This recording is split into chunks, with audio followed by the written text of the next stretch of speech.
السلام علیکم ورحمۃ اللہ وبرکاتہ۔ بسم اللہ الرحمن الرحیم، والصلاة والسلام علی رسولہ الکریم وعلی آلہ وصحبہ اجمعین۔ میرے بھائیوں، دوستوں، بہنوں، بچوں، بیٹیوں، انسان آئیڈیل لائف چاہتا ہے، آئیڈیل سہولتیں چاہتا ہے۔ اللہ نے اس کائنات کو ڈیزائن ہی نہیں کیا کہ تم اسے آئیڈیل ہوم بنا سکو، اسے آئیڈیل اس میں لائف گزار سکو۔ یہ امتحان کی جگہ ہے، لہٰذا یہاں اتار چڑھاؤ، یہاں امتحان، یہاں تنگی، یہاں فراخی، کبھی عزت، کبھی ذلت، یہ سب کچھ اکٹھا چلتا ہے۔ جو وجہ کائنات ہیں جناب رسول اللہ صلی اللہ علیہ وسلم، صرف آپ ان کی زندگی اللہ کے واسطے پڑھو۔ اس رمضان میں فارغ بیٹھے ہیں، اور میں سب سے ریکویسٹ کرتا ہوں کہ آپ اللہ کے نبی کی زندگی پڑھو کہ آپ نے کیسے زندگی گزاری، کہ سب سے زیادہ مشقت والی زندگی میرے نبی نے گزاری، سب سے زیادہ تکلیف دہ زندگی میرے نبی نے گزاری۔ لیکن ایک جہان اللہ نے آگے پیدا کیا ہے جو موت کے بعد آتا ہے، جس کا نام ہے جنت، جس میں آئیڈیل لائف ہوگی، آئیڈیل ہوم ہوگا۔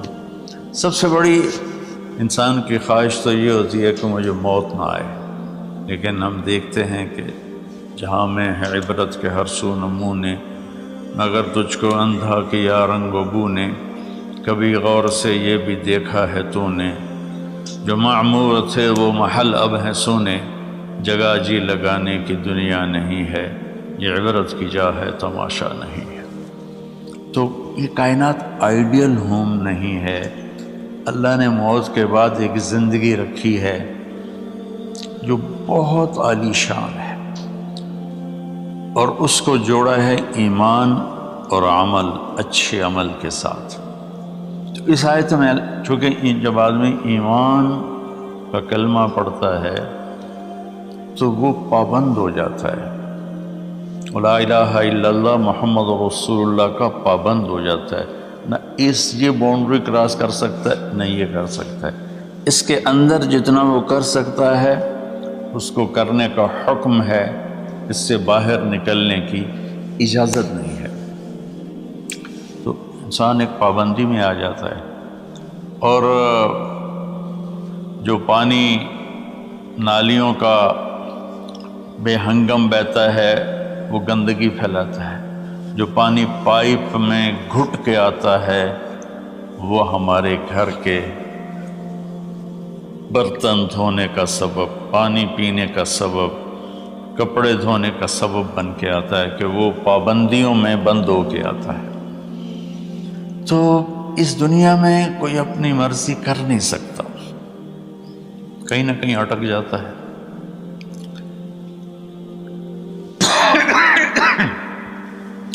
بنو امیہ میں ایک بادشاہ گزر آئے، یزید بن عبد الملک۔ تو ایک مشہور ہے کہ بادشاہوں کے بڑے رولے ہوتے ہیں، مصیبتیں ہوتی ہیں۔ تو ایک دن کہنے لگا، کون کہتا ہے کہ بادشاہ خوشی کا دن نہیں گزار سکتے؟ میں آج کا دن بھرپور خوشی سے گزاروں گا، محل کے دروازے بند کر دیے جائیں اور کوئی خبر مجھے نہ سنائی جائے اور اندر کوئی بھی نہ آئے۔ آج شام تک میں اپنی مرضی سے خوشی منانا چاہتا ہوں۔ اور اس کی ایک باندی تھی، بیوی نہیں باندی، لونڈی، اس کا نام تھا حبابہ۔ اس سے وہ عشق کرتا تھا کہ میں آج سارا دن حبابہ کے ساتھ گزاروں گا۔ تو دوران مجلس اس کو اپنے ہاتھوں سے اس کو انگور کھلانے لگا، تو باتیں بھی کرتا، اس کو دیکھ کے خوش بھی ہوتا اور انگور اس کے منہ میں ڈالتا۔ اچانک اس نے اللہ کو للکار دیا نا، اللہ کو چیلنج کر دیا، تو ایک انگور کا دانہ حلق میں جانے کی بجائے سانس کی نالی میں چلا گیا۔ اللہ اکبر! جو ایسے تو ملی ہوئی ہیں، اللہ جب ہم کھاتے ہیں تو دونوں نالیاں ساتھ ساتھ ہیں، اس پر اللہ ایسے پردہ ڈال دیتا ہے جو سانس کی نالی ہے، اور یہ دوسری نالی کھلی رکھتا ہے تو چلے اس میں کہ غذا چلی جاتی ہے۔ اللہ پردہ ہٹا دے تو ہم اپنے نوالے سے مر جائیں۔ تو اس کے حلق میں وہ دانہ اٹک گیا اور چند سیکنڈ میں اس کا خاتمہ ہو گیا، اور وہ رو رو رو جو اس کی خوشی کا دن منانا چاہتا تھا اس کی زندگی کا بدترین دن بنا۔ 3 دن تک اس کی لاش کو سامنے رکھے تو روتا تھا، اور نہ کھا رہا ہے، نہ پی رہا ہے، نہ سو رہا ہے، اور اس کی لاش گلنے لگی، بدبو آنے لگی۔ تو اس کے جو بھائی تھا ہشام بن عبد الملک، اس نے جو اس کے بعد خلیفہ بنا، زبردستی اس سے لاش کو چھینا اور جا کے دفن کیا۔ تو اللہ تعالیٰ کہتا ہے یہاں تم میری مان لو، ان عبدی انت ترید وانا ارید ولا یکون الا ما ارید فإن سلمت لی فیما ارید کفیتک فیما ترید۔ میرے بندے تو دنیا میں میری مان لے، میں ہمیشہ کے لیے تیری ہر خواہش پوری کر دوں گا۔ تو اس آیت میں اللہ نے ایک بڑی خوبصورت ہمیں بات سمجھائی ہے کہ میرے بندو، تم سونے کا چمچ لے کے پیدا ہو یا ایک تھر کے جھونپڑے میں پیدا ہو، موت نے تمہیں مٹا دینا ہے۔ تمہارے پاس 60-70 سال ہے، 80 سال ہے میکسیمم، پھر موت اٹھائے گی اور گڑھے میں ڈال دے گی۔ تو میں تمہیں بشارہ دیتا ہوں، اللہ اپنے نبی سے کہتا ہے بشر کا مطلب ایک دفعہ کہنا نہیں ہوتا، جیسے اذن فی الناس بالحج یاتوک رجالا، کہ اے ابراہیم اعلان کر اور بار بار کر۔ جیسے اذان کو اذان کیوں کہتے ہیں کہ وہ بار بار اعلان ہوتا ہے، تو بشر اللہ تعالیٰ فرما رہے ہیں میرے محبوب، میرے بندوں کو آپ بار بار خوشخبریاں سنائیں، چونکہ ایمان والی زندگی پر جب آدمی چلتا ہے اور اچھے عمل والی زندگی پر جب آدمی چلتا ہے تو اسے گھاٹیوں سے گزرنا پڑتا ہے، اسے ان گھاٹیوں سے گزرے بغیر مٹا دے اپنی ہستی کو اگر کچھ مرتبہ چاہے کہ دانہ خاک میں مل کر گل و گلزار ہوتا ہے۔ یہ دنیا کی ریت ہے، شارٹ کٹ کوئی نہیں ہے۔ یہاں گھاٹیوں سے گزر کر شہرت تو بہت سے لوگوں کو حاصل ہو جاتی ہے، پیسہ بہت سے لوگوں کے پاس آ جاتا ہے، طاقت حکومت بہت سے لوگوں کے پاس آ جاتی ہے، لیکن ان میں کامیاب وہ ہوں گے جنہوں نے شارٹ کٹ نہیں مارا ہوگا، جنہوں نے اللہ اس کے رسول کا راستہ اپنایا ہوگا۔ تو اللہ تعالیٰ ان سے فرما رہا ہے کہ میرے بندوں سے جو ایمان اور عمل والے ہیں، میرے نبی اب انہیں بار بار فرمائے کہ تم جمے رہو، کس لیے کہ تمہارے لیے اللہ نے ایک گھر تیار کر کے رکھا ہے جس کا نام ہے جنت۔ جنت باغ کو کہتے ہیں، اور جنت درختوں میں گھری ہوئی جگہ کو کہتے ہیں، ڈھانپے ہوئی وہ جگہ ایسی ہے کہ درختوں نے اس کو ڈھانپا ہوا ہے۔ جنت جنہ ڈھال کو کہتے ہیں جس کے جو آدمی کو ڈھانپ لیتی ہے۔ تو اللہ تعالیٰ فرما رہا ہے میں نے وہ جنت بنائی ہے تمہارے لیے، اور آگے ایک چھوٹی سی نعمت کا ذکر کیا ہے۔ اچھا، اللہ نے جب سے دنیا کو بنایا ہے اسے ایک دفعہ محبت کی نظر سے نہیں دیکھا۔ ان اللہ لم ينظر الیہا منذ ان خلقها، ان اللہ تعالی لم ينظر الیہا منذ خلقها، اللہ نے جب سے دنیا کو بنایا ہے اسے اللہ نے کبھی نظر محبت سے نہیں دیکھا۔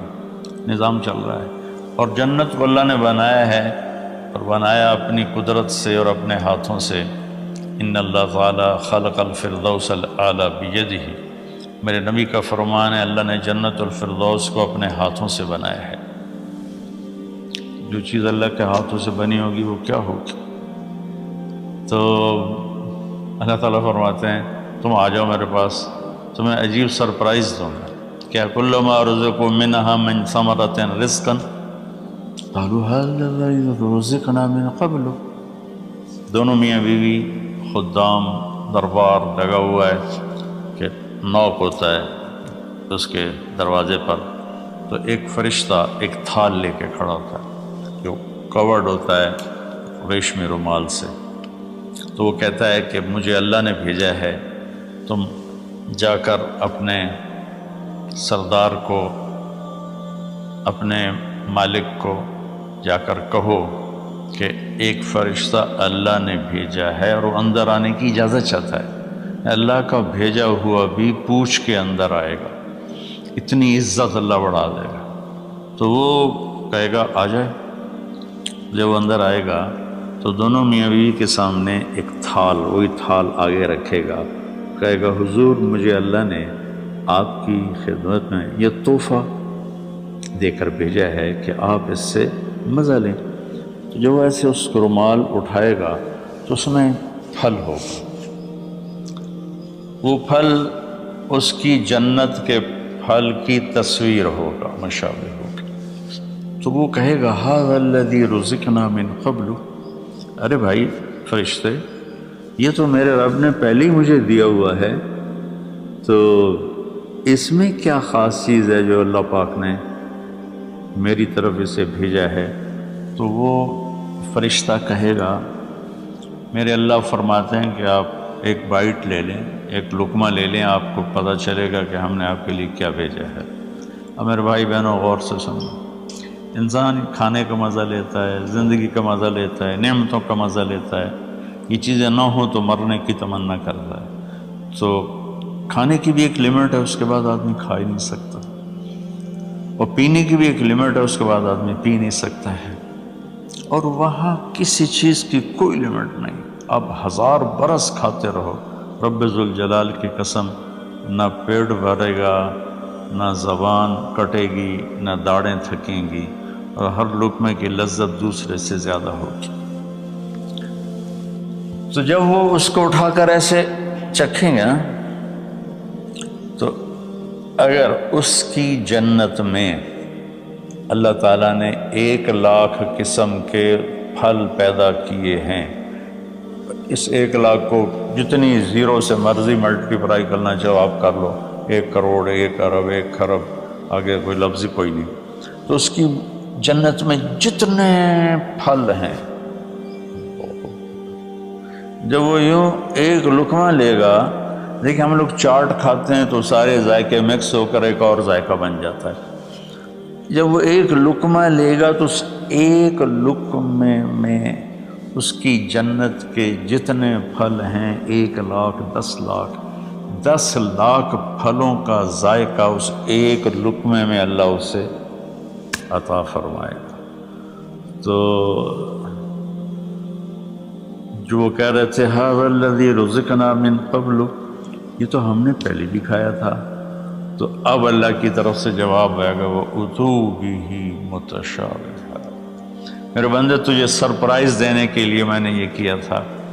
جیسے ہم اپنے دوستوں کو اچھا گفٹ دیتے ہیں تو ایک سرپرائز دیتے ہیں، تو اللہ تعالیٰ سرپرائز دے گا اتو بہ متشابہا، میرے بندے یہ تو نے پہلی دفعہ کھایا ہے، اس سے پہلے جو تم نے کھایا تھا وہ اس کی مشابہ تھا، یہ نہیں تھا۔ تو اچانک جب ایک ذائقہ بھی عجیب ملے اور شکل وہی ہو اور ذائقہ اور ہو، اس کی بھی لذت الگ ہے، تو اللہ تعالیٰ فرماتا ہے میرا بندہ کھا، اس کھانے میں کوئی وقت کی قید نہیں، مقدار کی قید نہیں، جتنا کھاتے جاؤ گے اللہ تمہیں کھلائے گا، پیشاب نہیں آئے گا، پاخانہ نہیں آئے گا، پیٹ نہیں خراب ہوگا، آنتوں میں درد نہیں ہوگا، کسی جگہ یہ کھانا کچھ بھی نہیں تکلیف پہنچائے گا۔ اور یہاں ہمارا جو کھانے کا بچ جاتا ہے وہ پیشاب پاخانے کی صورت میں نکلتا ہے، وہاں اللہ سارے کو ہضم کرا دے گا، ایک ڈکار آئے گا اور ہر شے ہضم ہو جائے گی، اور اس ڈکار کی خوشبو بھی دور تک پھیلے گی، اور وہاں مہک آئے گی مشک و عنبر کی۔ پھر آگے اللہ فرماتا ہے لہم فیہا ازواج مطہرہ، اور پھر ہم نے تمہارے لیے خوبصورت پاک پاکیزہ بیویوں کو تیار کیا ہے، جس میں تو تمہاری بیوی ان سب کی سر فہرست ہو کر ان کی سردار ہوگی، اور وہم فیہا خالدون، اور تم اس میں ہمیشہ ہمیشہ رہو گے، کبھی اس سے نہیں نکالے جاؤ گے، وہم فیہا خالدون، تم کبھی اس سے نہیں نکالے جاؤ گے۔ کیونکہ آدمی نعمتیں لیتا ہے تو پھر یہ خوف پیدا ہو جاتا ہے مر جاؤں گا، کہیں چھن نہ جائیں، کہیں زوال نہ آئے، وہاں اللہ ان دونوں چیزوں کو ہٹا دے گا۔ تو اس کی بنیاد کیا ہے؟ ایمان اور عمل۔ ایمان ہے لا الہ الا اللہ محمد الرسول اللہ، اور عمل ہے محمد الرسول اللہ صلی اللہ علیہ وسلم کی پاکیزہ زندگی، آپ کی زندگی کے تابع ہو کر چلنا، آپ کی ترتیب کو سامنے رکھ کر چلنا۔ جو مرد عورت اس پہ آ جائے گا، میرا رب ان کے لیے دنیا میں عافیت اور آخرت میں جنت کے دروازے کھول دے گا۔ اور اللہ تعالیٰ وہاں جب جنتی جنت میں چلے جائیں گے، جہنمی جہنم میں چلے جائیں گے، تو اللہ تعالیٰ کہے گا یا اہل النار، اے جہنم والو، کہیں گے لبیک ربنا وسعدیک، جی ہمارے رب۔ اللہ تعالیٰ فرمائیں گے کم لبثتم فی الارض عدد السنین، کتنا دن گزار کے آئے ہو؟ وہ کہیں گے یا اللہ یوما او بعض یوم فصل العادین، یا اللہ کو ایک آدھ دیہڑی گزاری ہے، یا آدھا دن یا پورا دن، باقی ہمیں تو یاد بھی نہیں۔ تو اللہ تعالیٰ فرمائیں گے بئس ما اتجرتم فی یوم او بعض یوم غضبی وسخطی ونار جہنم، تم نے میرے غصے کو تھوڑی سی زندگی میں خریدا، میری ناراضگی کو خریدا، اب تمہارے لیے آگ ہے، جاؤ۔ پھر اللہ جنت والوں سے کہے گا یا اہل الجنہ، اے جنت والو، وہ کہیں گے لبیک ربنا وسعدیک۔ تو اللہ تعالیٰ فرمائیں گے کم لبثتم فی الارض عدد سنین، تم بتاؤ تم کتنی زندگی گزار کے آئے ہو؟ وہ کہیں گے یومن و بعض یوم فصل العادین، یا اللہ کو دن آدھا دن ہی گزارا ہے۔ نوح علیہ السلام جیسے جنہوں نے 1400 سال 1450 سال کی زندگی گزاری، اور آدم علیہ السلام 1000 سال کی عمر پائی، یومن و بعض یوم، دن آدھا دن۔ تو اللہ تعالیٰ فرمائیں گے نعم ما اتجرتم فی یوم او بعض یوم، مبارک ہو، آپ لوگوں نے بہت اعلیٰ سودا کیا، رحمتی و کرامتی و جنتی، تم نے میری رحمت کو خریدا، تم نے میری مہمان نوازی کو خریدا، تم نے میری جنت کو خریدا، جاؤ مزے کرو، کلو واشربو، کھاؤ پیو، ہنیئا، مزے سے۔ مزے سے کیا مطلب؟ کہ اس کھانے پینے کے بعد کوئی تنگی نہیں، پوری جنت میں ایک ٹوائلٹ نہیں، پوری جنت میں کوئی گٹر پائپ نہیں ہے، پوری جنت میں کوئی کچن نہیں ہے، پوری جنت میں کوئی واش روم نہیں ہے، پوری جنت میں کوئی واشنگ مشین نہیں ہے۔ سبحان اللہ، ان ساری گندگیوں سے پاک کر کے بھائی بہنوں اللہ نے ایک گھر بنایا ہے۔ تو میرے بھائی بہنوں چند دن کی زندگی ہے، آپس کی لڑائیاں چھوڑیں، آپس کے حسد بغض کو چھوڑیں، آپس کی رنجشیں ناراضگیاں چھوڑیں، وہ چاہے فرقہ واریت کی بنیاد پر ہیں، چاہے وہ سیاست کی بنیاد پر ہیں، چاہے خاندانی بنیاد پر ہیں۔ چند دن بعد آدمی مٹی کا ڈھیر بن کے پڑا ہوتا ہے، تو انسان کتنا ہی عروج پہ پہنچ جائے، اس کی آخری جو پہنچ ہے وہ چند مٹھی خاک کے سوا کچھ نہیں، چند مٹھی خاک کے سوا کچھ نہیں۔ اجل ہی نے چھوڑا نہ کسرا نہ دارا، اسی سے سکندر صفات بہارا، ہر ایک لے کے کیا کیا نہ حسرت سے زارا، پڑا رہ گیا سب یوں ہی ٹھاٹھ سارا، جگہ جی لگانے کی دنیا نہیں ہے، یہ عبرت کی جا ہے تماشا نہیں ہے۔ تو میرے بھائی بہنوں رمضان کا مبارک مہینہ ہے، میں اس میں اپنے آپ کو بھی اور آپ سب بہن بھائیوں بیٹے بیٹیوں کو مخاطب کر کے عرض کرتا ہوں کہ اب ہم دلوں کو صاف کریں، زبان کی حفاظت کریں، آپس میں لڑے ہوئے ہیں تو معاف کریں۔ عزت ذلت زندگی موت میرے اللہ کے ہاتھ میں ہے، اللہ ہمیں اپنے اور اپنے حبیب کی پاکیزہ زندگی پر چلنے کی توفیق نصیب فرمائے۔ السلام علیکم۔